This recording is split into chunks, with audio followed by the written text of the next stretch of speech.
Hey, good morning, everyone. This is Rick Alberty. I'm the Executive Director of ChamberSouth, and today we're here for another edition of ChamberSouth Spotlight.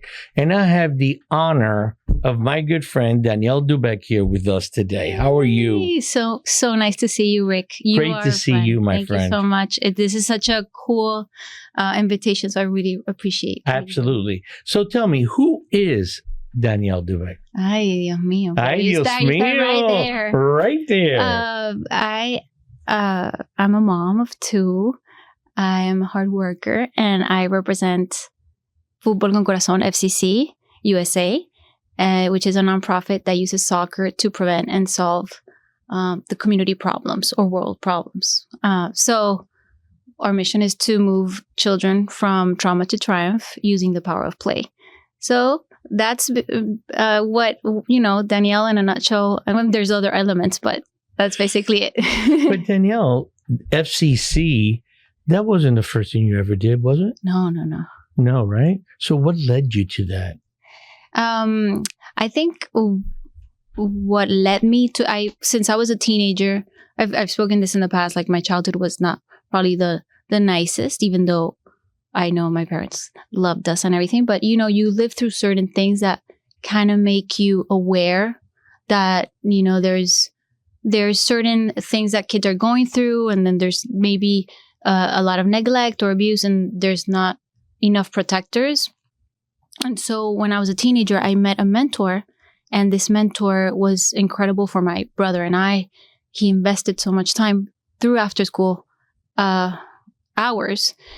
And so since then, there was like a before and after, and I decided I want to study education and psychology and dedicate my life to something that I'm passionate, which is advocacy, anything, studying or preventing childhood trauma, and more systems of prevention rather than looking for ways to solve something when it's too late.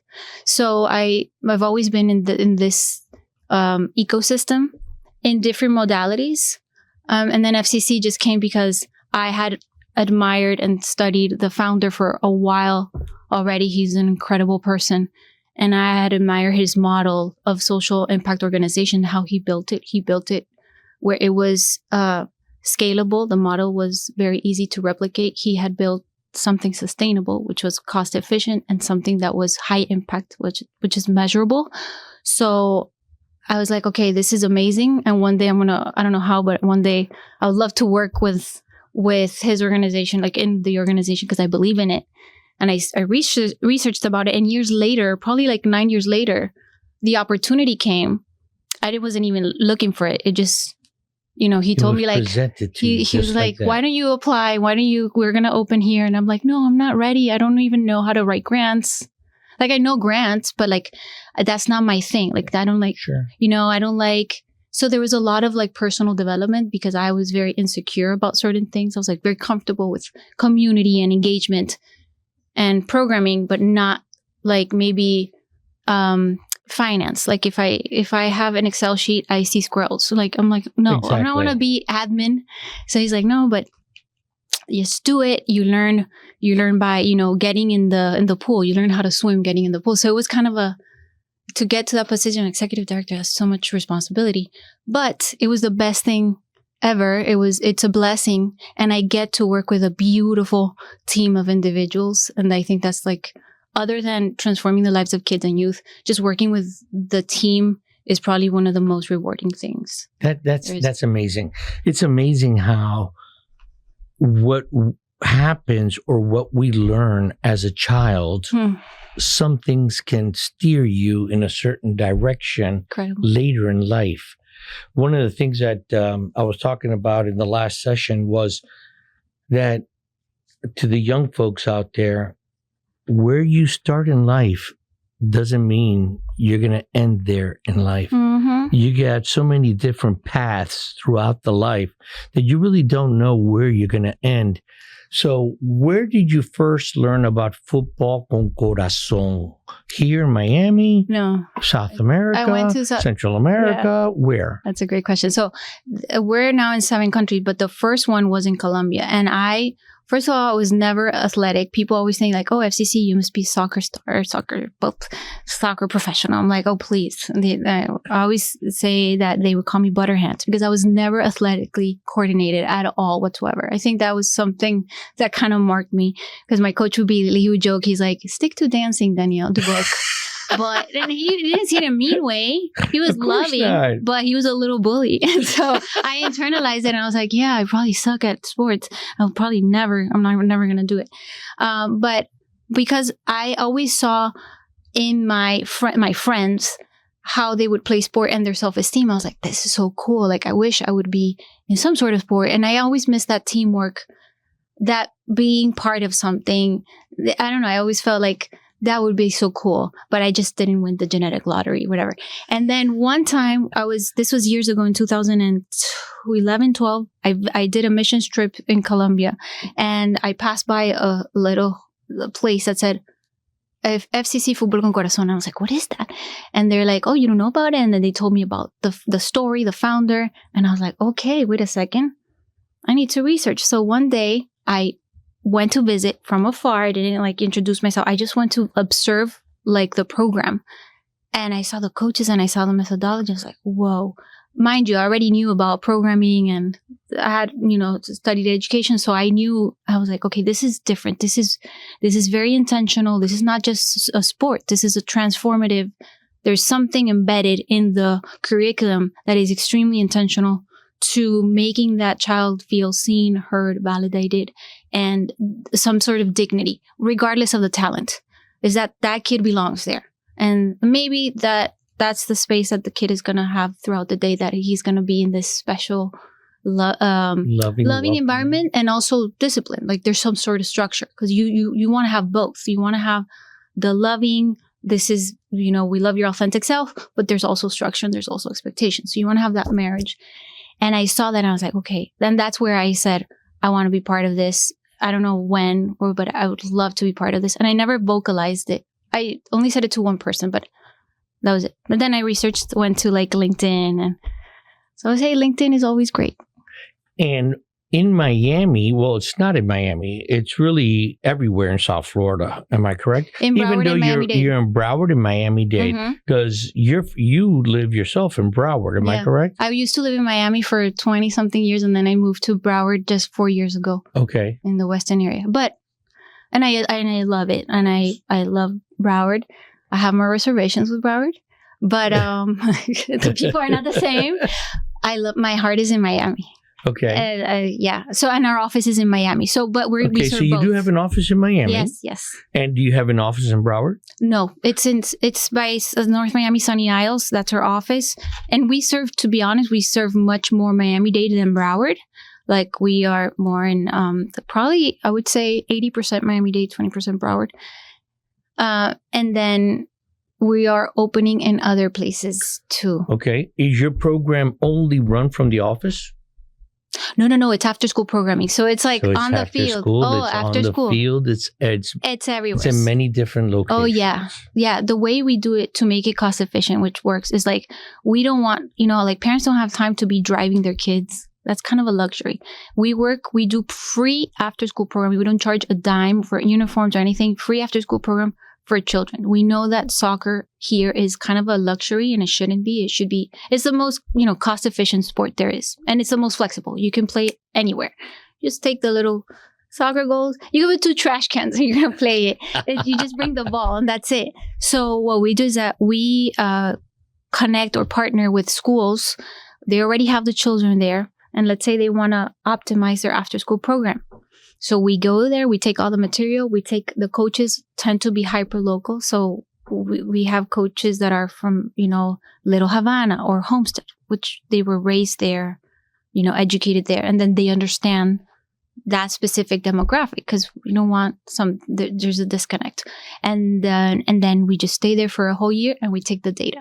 Like before, we measure the child's self-worth. We measure how they feel in their resiliency. Do they feel part of the community? Do they feel that they have a purpose in life? We measure all those things depending on the age. And then we track it so that we can measure show the impact to the partner and to stakeholders, etc. I got several questions then. Yeah. number one, your coaches, are they Miami-Dade teachers? So no, So they're volunteers? No. Wow. We don't do, not that I'm against volunteers. It's just that model doesn't work when you have volunteers, because volunteers can be, their availability can shift. So no. Actually, one of the biggest, I would say, pillars or blessings of our organization that we've had is that we have a youth internship or youth leadership program. And the way we do it is 50% of our group, of our staff, are the same participants that started years ago in our program, just receiving the after school program. Then they they graduated from high school. They go to FIU in the morning. They're studying law, sports management, physical therapy. And in the afternoon, they're coaches and giving back. They're paid coaches. Like they're trained. Paid coaches they got by FCC. Educated, certified. We've taken them. Oh yeah, there's professional development, capacity building. Like these are the same ones that started years ago. And so to see the full circle is probably one of the most rewarding things in the team. Because we have a coach that comes from the foster system, like didn't have any parents. And now he mentors fostering, like he teaches kids in the foster system. And so for him, that's like one of the most rewarding things. And there's so many stories. So I believe it's a testimony of what a program with intention and an amazing ecosystem can do. That's incredible, because once you see an individual go full circle like that, they participated in the program early in life. They've learned everything about the values and really the structure of FCC, and then they've go to school and then they volunteer or get paid, because I'm going to assume you also have volunteers as well. Oh, we have some volunteers. But to teach the way you need the program taught, right, you have to be able to pay them. Yeah. But you mentioned earlier that the students, there's no cost to them. No, there's no cost. No cost to them. And you're still paying for not only the program, but you're also paying for some of the teachers as well. Of course. Where does all that money come from FCC? So that's a great question. So we try to diversify and not become codependent to one source of income. The way we do it, again, to be cost efficient and sustainable, is we will ask commissioners, like local commissioners where we're serving, for CBO funding. We will do, local grants. So we have the support of U.S. Soccer Foundation, the Children's Trust in some of the locations. We have, Laureus International. So we have different grants or, companies that support us. And for example, the corporate soccer tournament is exactly like, we don't have a gala. We don't have a gala. We try to shy away from the charity model, which is perfect for many nonprofits, but we try not to go that route. So we do, the corporate soccer tournament is the event that we do every year, and we're going to the fifth event this year. It's at FIU. We're super excited. FIU Soccer Stadium on April 17, and that's like our biggest celebration. So we bring all the private sector that has been supporting us. So we're in the private sector, the media, so Miami Community Newspapers. We have elected officials. We have the kids.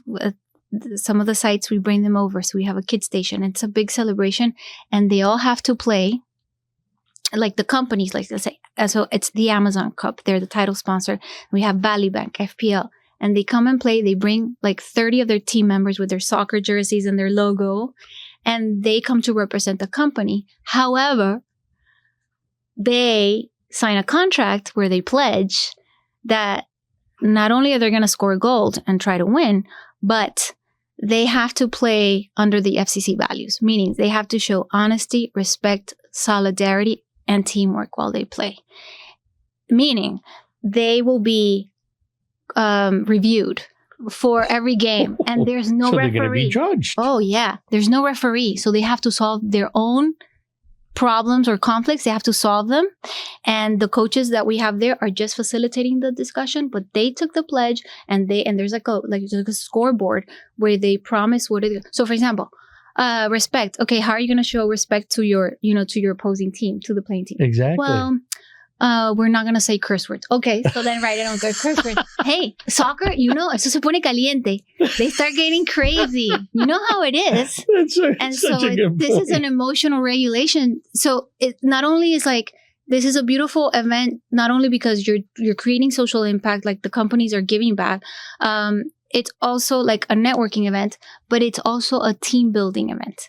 Because after that, we've had so many testimonies of like CEOs or different C-suite leaders coming like, hey, I've never played with, like, I didn't know half of the team, we've never played together. We never are together. We're always like in a Zoom different meeting. Office or Zoom. And we learned how to actually communicate better. We were like lifting it. For example, solidarity. Like, how are you going to show solidarity? So they'll pledge, well, if someone from the opposing team falls, or our team will stop the game and pick them up. So these are really cool things. It stays with you. And most of the teams that play, once they play, they come again. They want to play again and be part of it. So that is fantastic. Really I had cool. no idea that that's the way it was. Oh, yeah. So that's a great message. When is that again? April 17th. You have to be there. And where's it at? To be the MC. Where's it at? At FIU Soccer Stadium. FIU Soccer Stadium. 5 p.m. to 10 p.m. 5 p.m. to 10 p.m. So it's a networking opportunity, yes, team building opportunity, a great opportunity for the students as well. Yeah. Are a lot of the students there? Yes. So we bring some of the students and then they show their testimonies. So we're going to have testimonies. Every year we have 2 testimonies of one of our youth leadership coaches or one of the kids that went through the program and they want to share the experience. Just so that people understand that we're not behind creating Messi's or Ronaldo. Like, talent is great. We're not against it, but that's not our end goal. Actually, 2% of people in sports, whether it's travel sports or recreational, only 2% make it to like high level. The rest feel like, well, all this sacrifice, all this time for nothing. I'm not good enough, because unfortunately in the US, there's a culture of overachievement, overperformance, and then burnout. And then like, no me siento adecuado. I'm not good enough. Yeah, exactly. So it's a counterproductive effect. So what we're all about is, let's bring play back. Let's bring the joy of playing. Intrinsically. We're not trying to get into a scar. We're not trying to be the superstar MVP. It's just the power play. There's so much data between kids that have experienced trauma and the kids that you put them to play. Kids with ADHD, kids with oppositional defiant disorder, like labeled like that. Kids in the spectrum. The kids that the teachers are like, I know, we can't stand them. He's like, you don't bring that kid to us. And you see the difference with time, what play does with a curriculum that is extremely intentional, and the coaches are aligned and trained and informed of like, this kid, we're not going to take it personal. He's being a little aggressive now. Those kids end up being the biggest cheerleaders for the rest. See, that's amazing. What a beautiful story. The change that you can see, especially in our youth. Well, I asked you about the organization. Mm-hmm. I asked you about your coaches. Yeah. Where do you find the students? How do you get students to come out and play? So that's a great. You mean, how do we get the partnerships? How do you get the participants in after school activities? Okay, no. So can anybody sign up? Rick, that's a great question. You know what we have? We have a waiting list. So that's how crazy. Oh yes, that's crazy, because first of all, our attendance is 99% to 100%. Like, we don't have problems of engagement. It's something we don't have to like. If we do something with parents, we don't have to beg the parents to show up. They will show up. So that's the power of soccer. That's the convening power. It's magnetic. It's organic. It's grassroots. People show up. The different type of ethnicities, races, they show up. With the schools, whenever there's so many schools telling us, can you come? And so we put them on a waiting list. And then once we get funding, then we can go to that school, right? Or once we get a new partnership, then we can get to that school and serve that school. But it's, we wish we were in more places. But it's never the case of like, oh, can we come here? And like, guys, can you show up? Parks are different. Parks are different because parks don't have a steady, it could fluctuate with parks. Absolutely. But when it's a school or a nonprofit that has a set amount of kids, those kids are there. And so we do only twice a week. And they're like, can you do it 4 times? Can we have it? And we're like, no, we can't because we can't. And we want that scarcity. Los deja picados for the next time. They're like, when are you coming back, coach? And it's crazy what they feel for their coach. Like it's beautiful. So you talked about any child. It doesn't matter ethnic background. Doesn't matter the amount of income in the household. Does any of that matter at all? Oh, so yeah. So that's a great question. We don't, not that we're against serving in like certain places, is that we're prioritizing places where we know a single mom cannot afford $200 a month. Think about it. If you can't pay the rent, what's the first thing you cut? You say extracurricular. I can't put him in soccer porque I can't. It's too much. So we try to focus Homestead, Little Havana, Alapata, all these Hialeah, all these places. Eventually, when we grow more, then we can reach other places that are maybe more affluent. But right now, we're focusing on in those specific areas. Again, think about this.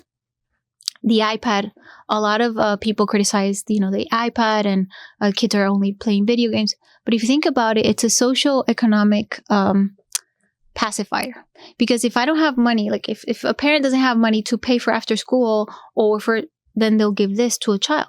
You got that and right. So it's like, well, I'm just, it's kind of like dissociation. It's cheap. It doesn't keep him quiet for a while. Might keep it quiet. And he's there. He's home. It's not like he's getting, outside and then there's like a pedophile. But this could be actually even worse. Sure. Because we don't have to preach to the choir. We already know. I agree with you 100%, Danielle. That is, I remember the days of always being outside playing football, baseball, creating eye-to-eye contact, communicating between people. Now it's all this, and the kids and even the parents giving them the phone in a restaurant so they can be quiet. Oh my God! Oh my God! And everybody's doing that. Yeah. So I'm just glad that I'm old. I'm glad that I'm old, that I'm past all that. Yes. And, I don't have to go through that, but it's going to be challenging. Yeah. Challenging for the phone could be a good thing. The tablet could be a good thing. If it's regulated. Right. We're not demonizing technology. It's a blessing in a way. The social skills, it affects our social skills a lot. I would say this is the dissociation era where so many kids they're so used to like getting away from escaping. There's like an eternal escapismo. And then this is what is the premise of drug usage or alcohol. Because what they do, alcohol or drugs, they just either make you feel numb or make you feel alive. You're pretty much escaping reality. Exactly. And what we want to teach kids is not, it's more like embrace your reality. It's tough. It's hard, but guess what? Trauma and loss and pain, part of life.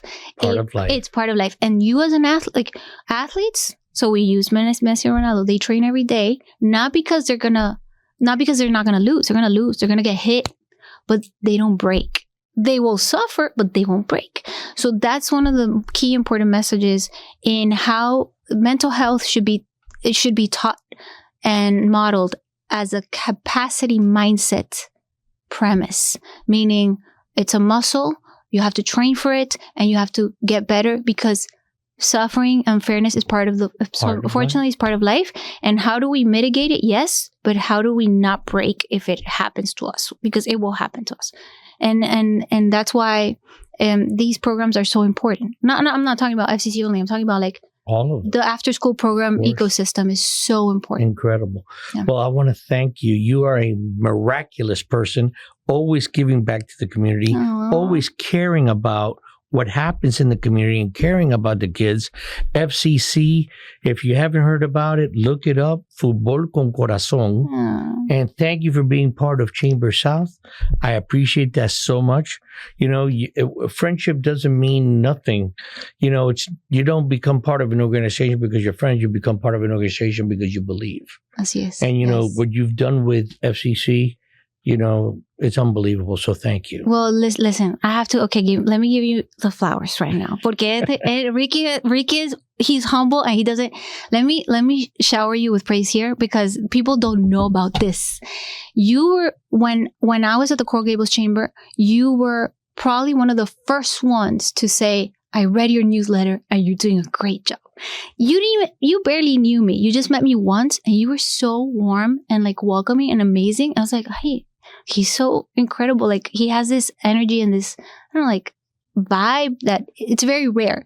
And then I started knowing you more and I saw how you were so intentional with people. And I was like, wow, él es como un ángel, tiene un ángel.